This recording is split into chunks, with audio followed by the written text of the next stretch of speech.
Welcome to Blog and Mablog from DougWills.com. This audio is brought to you by Canon Press.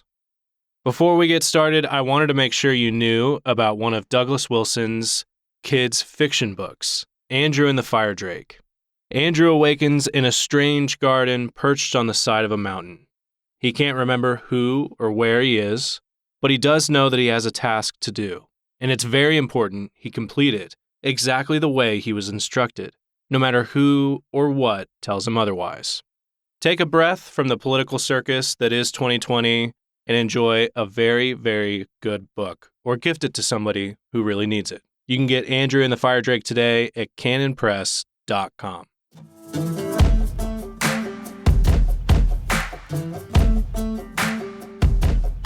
Nine Miles of Bad Road, October 14th, 2020. Introduction. I want to begin with the observation that Joe Biden is an objectively poor candidate, and that by the traditional metrics he is running an objectively lousy campaign. The plain fact that he is clearly not mentally fit helped everyone to set a really low bar for the first presidential debate, such that everyone then thought it was a great victory when he didn't fall clean over. He doesn't know what state he is in either sense, and all he can do is slur his way through thickets of bromides. The hard left has taken over the party, and Biden is, in effect, little more than a sock puppet for that base. So what is going on then? An overview. Of course, conservatives are staring at all of this in disbelief. The Dems can't be serious, right? They hold events that draw scores of supporters, and Trump is packing out rallies. But they are actually doing this, and so it is time to repeat the question. What is actually going on? It seems pretty clear to me that this is not a traditional campaign, not at all. If Biden wins it decisively, then it might be made to look like it had been a traditional campaign, but only after the fact. But from where we sit now, in the middle of this campaign, nothing about it is normal. We are being set up, and it seems to me that the objectively poor Biden campaign has to be part of that setup. How could this be? The plan that is unfolding appears to be one that is actually not dependent on Biden winning it. The plan appears to have either contingency built in, whether winning or losing. And so it does not matter if Biden is a poor candidate, because Biden is just a placeholder. He is a necessary prop for the old-style campaign until the election, at which point the new-style campaign will commence. Quote, a great shout arose from the old Narnians. Miraz was down, not struck by Peter, but face downward, having tripped on a tussock. Peter stepped back, waiting for him to rise. Oh, bother, bother, bother, said Edmund to himself. Need he be as gentlemanly as all that? The Lords Glozell and Sopespian had their own plans ready. As soon as they saw their king down, they leaped into the lists, crying, treachery, treachery! The Narnian traitor has stabbed him in the back while he lay helpless. To arms, Telmar. Prince Caspian. So if plan A is to claim that your guy was robbed, then it needs to look kind of like he was robbed. This means that you are set. If your vans full of mail-in ballots work and Biden wins, and Trump protests, you can make it look like Trump is trying to steal the election. If Trump wins, then you can simply claim that he stole it. The drumbeat in either case will be Trump lost and is refusing to leave. And if you try to say something about it on Facebook, you will discover that their fact-checkers have determined that your post contains erroneous information. What each side wants. In a normal campaign, each side wants and needs a victory. As long as it isn't close enough to land you in recount territory, a victory is a victory. Ugly victories are still victories, and your guy still gets sworn in. But this is not a normal campaign. These are not normal times. This is not your great-grandfather's presidential campaign. We haven't had a situation comparable to this one since the 1860s. So, if I had sold my soul to the devil, for reasons best known to myself, and I was advising Antifa and all those other evildoers, what I would be urging them to strive for is a close Biden loss. They would perhaps settle for a win, but a win only gives them control of a constitutional mechanism invented by a bunch of dead white supremacists, and with the Republicans probably still holding the Senate. But they don't want to be in charge of the old system. They want to burn the old system down. Obama was in charge of the old system for 8 years, and from the perspective of constitutional conservatives, he did a lot of damage to it. But the revolutionaries are appalled and dismayed by two things. First, how little he got done from their perspective, and second, how much of it was then undone by Trump. So in my role as diabolical advisor, I would urge them to rank their desiderata in this way. 1. Close Biden loss. 2. close Biden win. 3. Biden blowout, and bringing up the rear in the non-desideratum category. 4. A Trump blowout. Either one or two gives them the excuse to do what they're itching to do, which is to launch the revolution, which is to say, taking it to the streets. Number 3 gives them a mandate. They don't get the hot street war they wanted, but it would provide the next best thing from their perspective, which contains the compensatory prize of being able to run with purges, pogroms, and penal colonies. In the tank. As I said earlier, Biden is a disastrous candidate, and here he is with a commanding lead in the polls. This is the same kind of commanding lead that Hillary had, and it is the same kind of commanding lead for the same reason. The pollsters are not detached observers reporting on the facts as they discover them.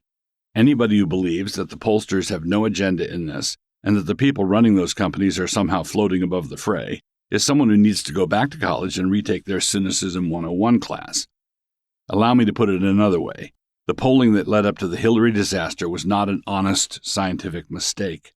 It was sincere in that these haruspices have gotten to the point where they actually believe the reports they get from the entrails, which is why they were so astonished, but it is not the case that they have any ethical right to be astonished.